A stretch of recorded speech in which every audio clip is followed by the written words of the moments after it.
Witnesses say the small private plane slammed into a hillside just after noon, leaving the fuselage and tail in pieces. The family had taken off from an airport near Montreal this morning. Commercial flights had all been grounded due to fog and high winds.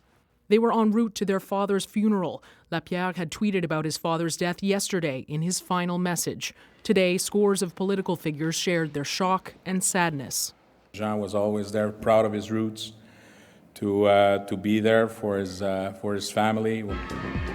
Lapierre was only 23 years old when he was elected as a Liberal MP for Shefford. In 1984, he became the youngest cabinet minister to date under John Turner. Following the collapse of the Meech Lake Accord, Lapierre broke with the Liberal Party to help found the Bloc Québécois alongside Lucien Bouchard. I think he felt that his party had let him down, and he made the choice to opt out. But he didn't stay long. Lapierre would soon leave the Bloc to start a career as a broadcaster and political commentator.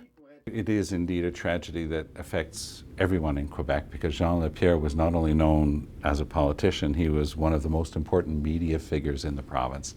It was former Prime Minister Paul Martin who would convince Lapierre to run again in 2004. I'm going to do my goddamn best to deliver, and I'm working 18 hours a day, 7 days a week. He spent 3 years as Martin's top Quebec lieutenant, working hard to sell the province on a party that had been rocked by the fallout of the sponsorship scandal. The former Prime Minister held back tears as he talked about Lapierre, who he had seen only a few weeks ago. He was a real friend.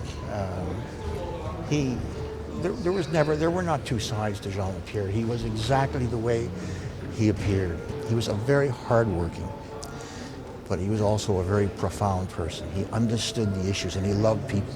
He loved people, and I think that was perhaps his greatest strength.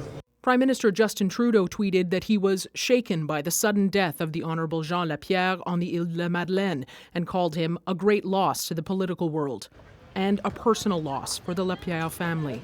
The mother, she lost the husband on Friday, 3 sons and a daughter today. I mean, there's no other word than horrible. Because of poor weather conditions, the Transportation Safety Board investigators have not yet been able to reach the Magdalen Islands. They expect to give an update tomorrow morning on what led to this deadly crash.